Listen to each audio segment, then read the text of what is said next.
আসসালামু আলাইকুম। আজকের গল্পটা বিশ্বাস আর ধৈর্যের এক অবিশ্বাস্য কাহিনী। গল্পটা ইমাম আহমদ এবং একজন খুব সাধারণ রুটি বলার। এই গল্পটা আমাদের চোখে আঙুল দিয়ে দেখিয়ে দেয় যে ছোট্ট একটা নিয়মিত অভ্যাস কতটা শক্তিশালী হতে পারে।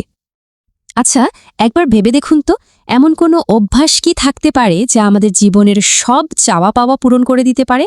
ভাবতেও অবাক লাগে, তাই না? আর এই অবাক করা প্রশ্নের উত্তরটাই কিন্তু লুকিয়ে আছে আমাদের আজকের গল্পের একেবারে কেন্দ্রে। তো গল্পের শুরুটা হচ্ছে সেই সময়ের একজন বিশাল মাপের আলেম ইমাম আহমদ ইবনে হাম্বলকে দিয়ে। একদিন হঠাৎ করেই তার জীবনে এমন একটা ঘটনা ঘটল যার কোনো ব্যাখ্যা তিনি নিজেই খুঁজে পাচ্ছিলেন না। ঘটনাটা এক সাধারণ সন্ধ্যার। ইমাম আহমদ সবেমাত্র এশার নামাজ শেষ করেছেন, আর ঠিক তখনই তার মনে একটা অদ্ভুত কেমন যেন অনির্বচনীয় অনুভূতি হতে শুরু করল।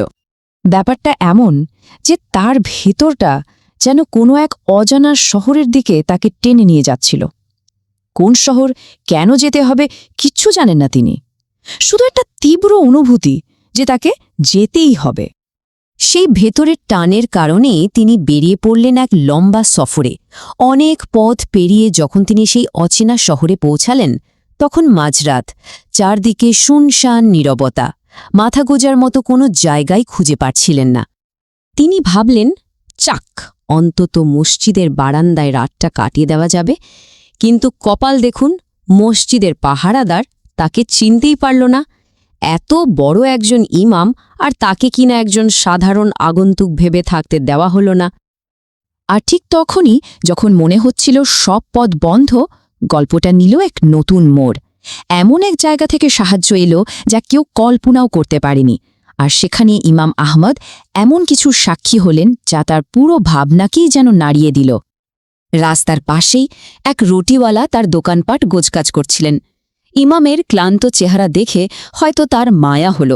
কোনো কিছু না ভেবেই তিনি এই অচেনা মানুষটিকে তার ছোট্ট দোকানে রাতটা কাটিয়ে দেওয়ার জন্য ডেকে নিলেন। তো দোকানে আশ্রয় তো হল, কিন্তু ইমাম আহমেদ খেয়াল করে দেখলেন লোকটা তার কাজ করছে ঠিকই, কিন্তু সেই সাথে সমানে কিছু একটা বিড়বিড় করে বলেই চলেছে। আটা মাখছে তখনও বলছে, রুটি বানাচ্ছে তখনও বলছে। এক মুহূর্তের জন্য তার ঠোঁট থামছে না। কি বলছিলেন তিনি? একটাই শব্দ, আস্তাগফিরুল্লাহ, অর্থাৎ আমি আল্লাহর কাছে ক্ষমা চাই।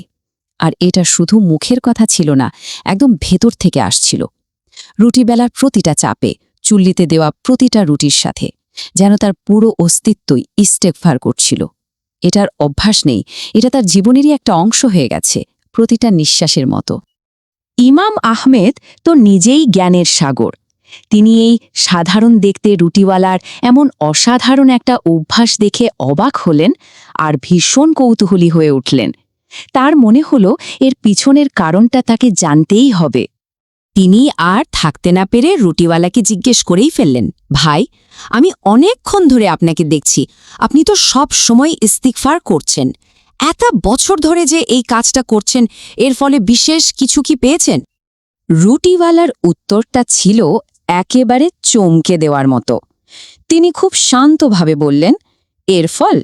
আলহামদুলিল্লাহ, আমি আল্লাহর কাছে যা কিছু চেয়েছি সবই পেয়েছি। আমার কোনো দোয়াই তিনি কখনো খালি হাতে ফিরিয়ে দেননি, শুধু একটা দোয়া ছাড়া। আর এখানেই হলো গল্পের সবচেয়ে দারুণ মুহূর্তটা।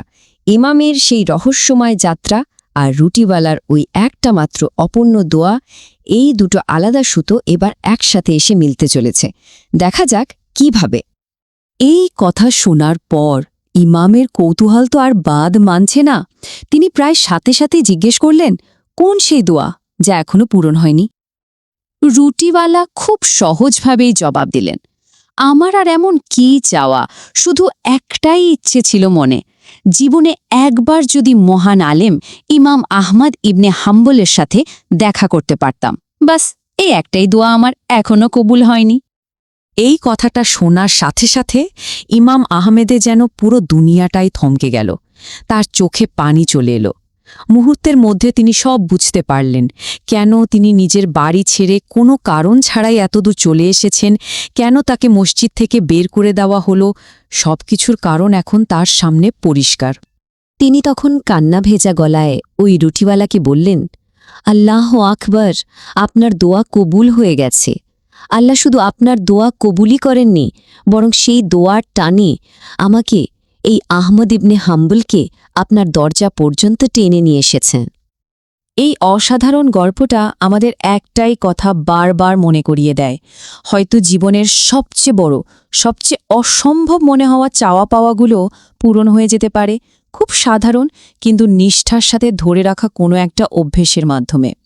এখন শুধু ভাবার বিষয় এটাই, কার কোন অভ্যেসটি তার ভাগ্য বদলে দেওয়ার ক্ষমতা রাখে।